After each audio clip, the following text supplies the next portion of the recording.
என்னங்க இங்க வாங்குங்க. வரீங்களா இல்லையா?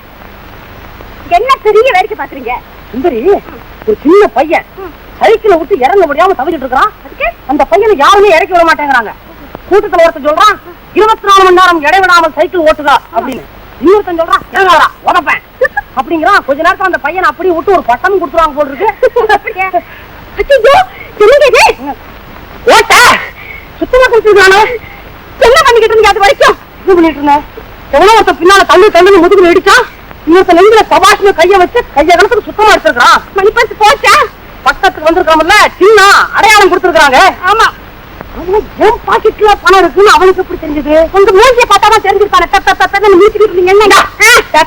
நான் ஒண்ணு முடிக்கிறேன். என் மூஞ்சியை பார்த்து ஒண்ணு கண்டுபிடிக்கல. பின்ன சமக்கரனே இதெல்லாம் பார்த்த உடனே முடிவு பண்ணிட்டான். இவனை விட இடிச்சுவான் வேற யாரும் இருக்க முடியாதுன்னு. ஏன் இந்த சமம் நம்ம கேவலமா?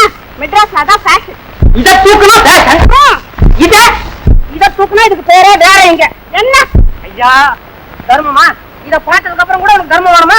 2 நாளாச்சியா சாப்பிட்டு போய் சொல்லாதீங்க. நிறைய சாப்பிட்டுருக்கேன். சரி பஞ்சாமா இருக்கு. இத தூக்கிட்டு வா. காசு இது தூக்குறது பிச்சை எடுக்கலாம் ஐயா. பாத்தியா பிச்சை எடுக்கிற ஓட்ட தூக்குறாங்கிறான். இதை தூக்க கூடாதுங்கிறான். என்ன பண்ண சொல்றீங்க? உங்களை நம்பி வந்ததுக்கு இப்படி நிக்கிறேன் நான். வருத்தப்படாத, தனியா ஒண்ணு நிக்கல. நம்ம சமையலா நிக்கிறோம். சந்தோஷப்படு. நடுத்தருவியா ஓரமா போறவா? ஆமா ஆமா.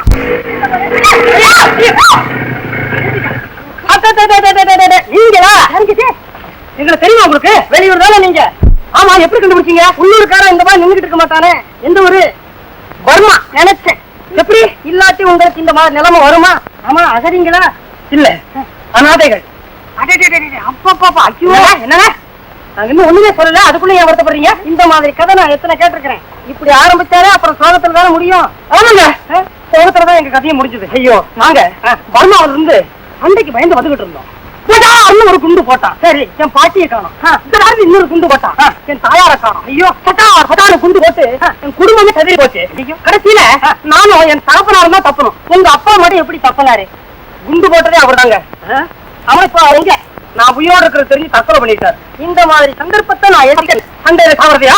இல்ல, உங்களை மாதிரி ஆட்களுக்கு உதவி பண்ணணும். உதவியா? ஆமா. எங்க இருக்கா? ஆமா. இப்ப என்ன செய்யலாம்? வாங்க. எங்க போவோம்? எங்க போறது? வீட்டுக்கு. யாரு வீடு? நம்ம வீட்டுக்கு தான். இதுலையா? ஆமா. பெட்டி வாங்கிக்கங்க. ஆஹா, எடி பிடிங்க. அப்பாடி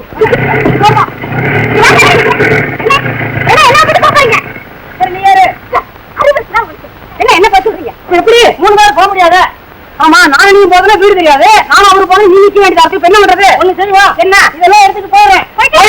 வீட்டுல வந்து வச்சுட்டு திரும்பி வர்றேன். வரீங்களா? சீக்கிரம் போங்க. எங்க பாப்பா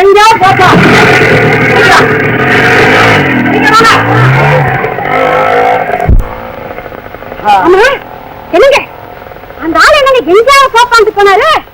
அதானே, அந்த ஆளுக்கு விலாசம் இல்லையா? அப்பா பெட்டி படிக்கலாம் போச்சா?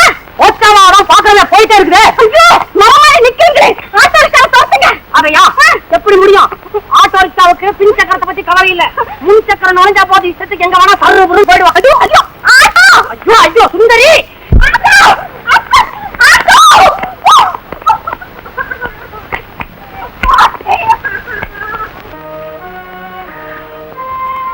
கொஞ்சம் கூட குறைவே இல்லை. நான் மாத்திரை எழுதி தரேன். 1 மணி நேரத்துக்கு ஒண்ணு கொடுங்க, 3 மணி நேரத்துக்கு ஒண்ணு கொடுங்க. நீங்க பக்கத்துல இருந்து ரொம்ப கேர்ஃபுல்லா கவனிச்சுக்கணும். நான் காலையில வந்து பாக்கிறேன்.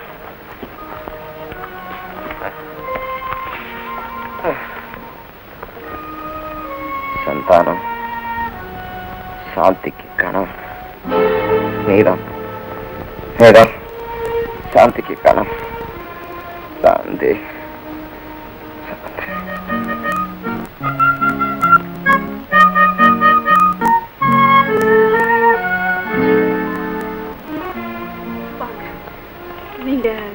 யாரு? என்ன சாந்தி? யாரு? மல்லிகா. மல்லிகா மல்லிகா உன்னை இப்படி பார்க்கும் போது எவ்வளவு சந்தோஷமா இருக்கு தெரியுமா? உன் கணவர் எங்கே? அவரு வெளியூர் போயிருக்காரு. வா மல்லிகா வா. சாந்தி, உன் கணவர் எப்படி? உன்கிட்ட பெரியமா நடந்துக்கிறாரா? நீ அவரும் சந்தோஷமா இருக்கணும், குழந்தை குட்டிகளோட. ஏன் சாந்தி? அதெல்லாம் ஒண்ணுமில்ல மல்லிகா. அன்னைக்கு என் முந்தாணியில நெருப்பு பிடிச்சு பெரிய அபசகுனமே ஏற்பட்டு போச்சு. நான் அதை பத்தி கூட கவலைப்படல. அவருடைய நண்பர் இங்க தங்கியிருக்காரு. அந்த ஆள் இந்த வீட்டுல கால் எடுத்து வச்சதுல இருந்து என் மனசே சரியில்லை. எங்க வீட்டுக்காரு கூட ஏதோ குழப்பமா தான் இருக்காரு. மல்லிகா, நீ என் கூட பிறந்த சகோதரி மாதிரி உங்ககிட்ட என் மன கஷ்டத்தை சொல்லாம வேற யாருகிட்ட சொல்ல போற? அந்த ஆளுடைய எண்ணம் சரியில்லை மல்லிகா. நீ என்ன சொல்ற? அந்த ஆளு என் மேல ஆசைப்படுறாரு. அவர் வரட்டும். சாந்தி, அவசரப்பட்டு தவறான முடிவுக்கு வந்துடாதே. சின்ன ஆலவதுக்குள்ளே எவ்வளவு பெரிய ஆலமரம் இருக்கு. உண்மை எப்படி எப்படி எல்லாமோ மறைஞ்சிருக்கும். அதை கண்டுபிடிக்கிறது அவ்வளவு சுலபமான விஷயம் இல்லை மல்லிகா. ஆமா சாந்தி, வீணா மனசை போட்டு குழப்பிக்காது. எல்லாம் நல்ல விதமா முடியும். நான் வரட்டுமா? ஏமா ஐயா போனவரை இன்னும் காணுமே? நல்லா இருக்குமா. நான் தான் கேக்குறேன், அவங்க அம்மாவுக்கு உடம்பு சரியாயில்லைன்னா இவர் எதுக்காக போகணும்? சாந்தி, சத்தியமாமா? வாங்க.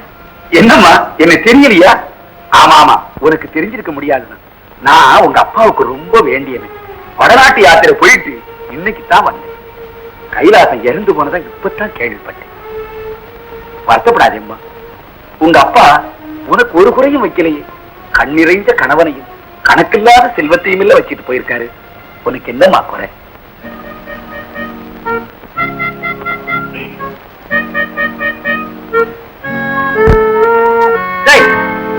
உடம்பு எப்படா இருக்கு? ஏன் படுக்க விட்டு எழுந்திருச்சேன்? அம்மா இருக்காங்க. அம்மா அம்மாவுக்கு என்ன நல்லா இருக்காங்க. நீ எங்கடா படுத்த? இனிமே வீட்டுல இருக்க முடியாத சூழ்நிலை ஏற்பட்டு போச்சு. ஏன்?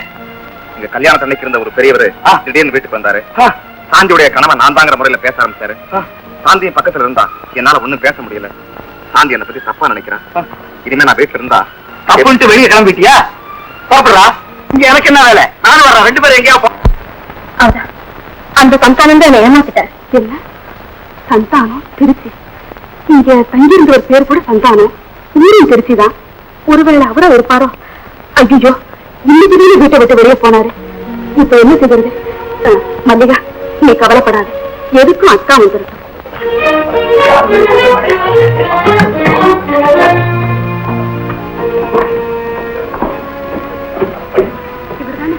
ஆமா, அப்பாடா, இனிமே கவலையப்படாது. நான் நினைச்ச மாதிரியே அத்தான் அவரை கூட்டிட்டு வந்துட்டாரு. உடனடியே கல்யாணத்துக்கு ஏற்பாடு பண்ணிடுறேன். இல்ல சாந்தி, எனக்கு என்னவோ இந்த கல்யாணம் நடக்கும்னு நம்பிக்கை இல்லை. போடி போய்த்திக்காரு. உன்னை காதலிச்சு கைவிட்டவரு நல்ல வேலையா எங்க அத்தானுக்கு உயிருக்குதான் நண்பரா இருக்காரு. அதனால அவர்கிட்ட சொல்லி திருமதி மல்லிகாவுக்கும் திருவாளர் திருச்சி சந்தானம் அவர்களுக்கும் கூடிய சீக்கிரம் இன்றே திருமணத்தை முடித்து வைக்கிறேன். இது உறுதி உறுதி உறுதி. போதுமா? என்கிட்ட ஒரு வார்த்தை கூட பேச மாட்டேங்கிறீங்க. உங்க நண்பரை வீட்டை விட்டு போக சொல்லிட்டேங்கிற கோபம் தானே? போமா, உன்னை கோச்சுக்கு எனக்கு என்ன அதிகாரம் இருக்கு? இது ஓ வீடு. ஏன் தான் இப்படி பிரிச்சு பேசி என்ன கொள்றீங்க? உங்க நண்பர் வந்ததுல இருந்து இந்த குணமே மாறி போச்சு. அவர் இங்க இருந்து போனாதான் நம்ம சந்தோஷமா இருக்க முடியும். அத்தா, நீங்க கோபப்படுறதுல பிரயோஜனம் இல்லை. உங்க நண்பரை உத்தமர் உயர்ந்தவர்னு சொல்லுவீங்களே, அவர் எவ்வளவு பெரிய அக்கிரமத்தை செய்திருக்காரு தெரியுமா? சாந்தி, அக்கிரமத்தின் செயல் சந்தானத்தின் நிழல கூட தொட முடியாது தெரியுமா உனக்கு? ஆமா ஆமா, அப்படிப்பட்ட நல்லவர் தான் என்ன பெண் பார்க்க வந்து என் தோழியை பார்த்து காதலிச்சு கைவிட்டார் போல இருக்கு. என்ன சொல்ற? உண்மைதான் தான். நீங்க ரெண்டு பேரும் மாடிக்கு போயிட்டு இருந்தீங்கல்ல, அப்பதான் அவரை பார்த்துட்டு எல்லா விவரத்தையும் மல்லிகா கிட்ட சொன்னான். மல்லிகா? ஓ அத்தா, யோசனை பண்ணாதீங்க. உடனடியா உங்க நண்பருக்கும் மல்லிகாவுக்கும் கல்யாணத்தை முடிச்சு வைக்கணும். நாம போட்ட பிளான் சக்சஸ். ஆமாங்க, திருவாளர் சந்தானம் அவர்களுக்கும் திருமதி மல்லிகாவுக்கும் திருமண உறுதி உறுதின்னு சாந்தி கையில் அடிச்சு சத்தியம் பண்ணிருக்கா. Very good very good. Mallika, நம்ம சிக்கல் எல்லாம் போக்குறதுக்கு தான் சரியான சந்தர்ப்பம். நீ ராமுவை கல்யாணம் பண்ணிக்கிறேன் சாந்தி கிட்ட சொல்லிடு. சும்மா நானும் ராமு கிட்ட சொல்லி இந்த கல்யாணத்துக்கு சம்மதம் வாங்கிடுறேன். அவர் எப்படி சம்மதிப்பாரு? சாந்தி கிட்ட உண்மையை சொல்லி உன்னையும் அவளையும் சேர்த்து வைக்கிறதுக்கு இதற்கான வேற வழி இல்லடா. கடவுளா கால் செய்துதான் சாந்தி மூலியமா இந்த ஏற்பாடு பண்ணிருக்குன்னு சொல்லி அவகிட்ட கல்யாணத்துக்கு சம்மதம். கல்யாணத்து அன்னைக்கு எங்க அம்மா இந்த சிக்கலுக்கு எல்லாம் காரணமா இருந்தாரு பரமசிவம். பரமசிவம் அவன் எல்லாரும் வந்திருப்பாங்க. ராம மனமேடையில மணமகனா உட்காந்துக்கிட்டு இருப்பான். சாந்தி வந்தா கல்யாணம் பண்ணா கூட்டிட்டு வருவான்.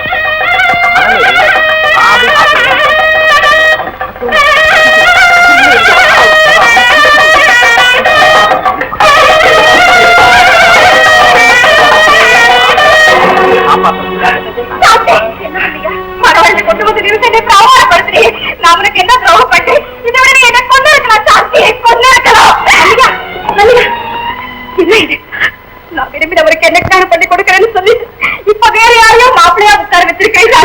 யாரையோவா? என்ன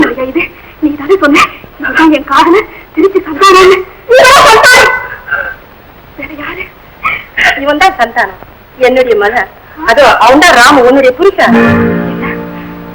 என்னமா சொல்றீங்க? எனக்கு ஒண்ணுமே புரியல. சாந்தி, எங்க அம்மா சொல்றது உண்மைதான்.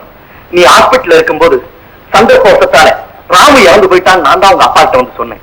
அந்த செய்தியை கேட்ட உடனே உங்க அப்பா இறந்து போயிட்டார். உண்மை தெரிஞ்சா நீயும் செத்து போயிடுவோம் நினைச்சுதான் சந்தானத்தை ராமுவா கொஞ்ச நாளைக்கு இறப்பான்னு ஏற்பாடு பண்ணவன். ஆனா முடியவே முடியாதுன்னா, ஆனா நீ எங்க செத்து போறியோ நினைச்சு இந்த வேலை செஞ்சு. உனக்கு கண் வந்த பிறகு ஆண்டவரே நமக்கு துணையா இருந்து உன் சேலையில நெருப்பு பிடிக்க வச்சு 40 நாள் விரதம் இருக்க வச்சது. அதுக்குள்ள நான் உன்கிட்ட உண்மையை சொல்லிட்டு போயிடலாம்னு நினைச்சேன். ஆனா ராமு வந்துட்டான். அவன் தான் உன்கிட்ட உண்மையை சொல்லாதபடி என்ன தடுத்தான். ஆமா சார், உண்மையை சொல்லியிருந்தா இதுவரைக்கும் வேறொருத்தர கணவனா நினைச்சிட்டு இருந்தமேன்னு உயிரை விட்டுருவியோன்னு பயந்துதான் சொல்ல வேண்டாம்னு சொன்னேன். ஆனா அதுக்கு நான் எப்படி சம்மதிப்பேன்? நான் எப்படி இந்த சிக்கல்ல இருந்து விடுபடுவேன்னு நினைச்சுக்கிட்டு இருக்கும் போதுதான் மல்லிகா வந்தா. நானும் அவளு பேசிதான் இதப்போ ஒரு ஏற்பாடு செய்து உங்கள்கிட்ட உண்மையை சொன்னாதான் நீ சம்மதிப்பேன் நினைச்சு நாங்க இதை செய்தோம் சார். ஆமா சார், எனக்கு நல்லது செய்யணும்னு நினைச்சு இந்த கல்யாணத்தை நீ ஏற்பாடு செய்தியும் அப்படித்தான் அவங்களும் உனக்காக இந்த காரியத்தை செய்திருக்காங்க. இதை நீ ஏத்துக்கலன்னா எனக்கு கல்யாணமே வேண்டாம். நான் வரேன்.